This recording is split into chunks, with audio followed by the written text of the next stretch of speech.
महाकुंभ में 28 जनवरी की रात करीब 1:30 बजे संगम नोच पर गंगा में स्नान करने की कोशिश में भगदड़ मच गई थी। इस भगदड़ में कितने लोगों की जान गई ये बताने में प्रशासन को 17 घंटे का समय लग गया था। पहले तो प्रशासन ये बात मानने को ही तैयार नहीं हो रहा था कि भगदड़ भी मची है, लेकिन शाम को प्रशासन ने भगदड़ की बात स्वीकार कर ली और ये भी कहा कि इसमें 30 लोगों की जान चली गई।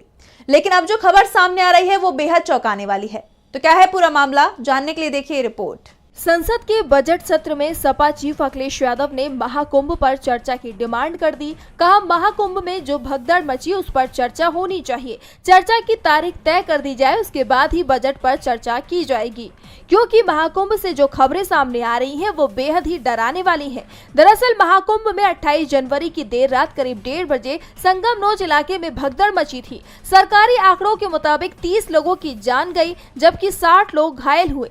महाकुंभ मेला प्रशासन की तरफ से कहा गया कि एक ही जगह पर भगदड़ मची है, लेकिन प्रशासन का हर दावा सवालों के घेरे में दिखाई दे रहा है।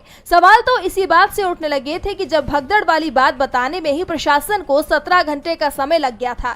इस बीच कई मीडिया रिपोर्ट्स में दावा किया गया कि जिन लोगों की जान गई उनकी संख्या प्रशासन के आंकड़ों से कहीं ज्यादा थी। इस बीच अब ये खबर सामने आ रही है कि महाकुंभ में एक नहीं बल्कि 3 जगह भगदड़ हुई और हर जगह जनहानि हुई थी, लेकिन प्रशासन ने इसकी जानकारी होने से इनकार कर दिया। इस बीच मीडिया रिपोर्ट्स में दावा किया गया कि ओल्ड जीटी रोड और एरावत द्वार पर भी भगदड़ मची थी। रिपोर्ट्स में कहा गया कि ओल्ड जीटी रोड पर 5 और एरावत द्वार पर 24 लोगों की जान गई, जबकि प्रशासन की तरफ से सिर्फ संगम नोच पर ही भगदड़ की बात स्वीकार की गई है।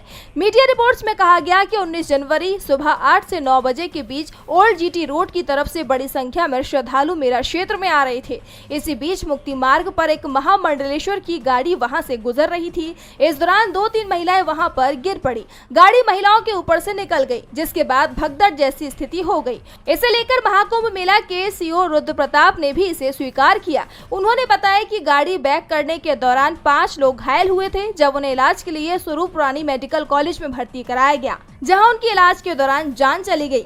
इसी तरह से संगम नोच से 2 किलोमीटर दूर झूसी में एरावत द्वार के पास भी भगदड़ हुई थी। ये भगदड़ सुबह 6 बजे के आसपास हुई। साफ ही महाकुंभ मेले में हुई अव्यवस्था के चलते ही ये हादसे हुए हैं, जिससे सरकार सवालों में घिर गई है।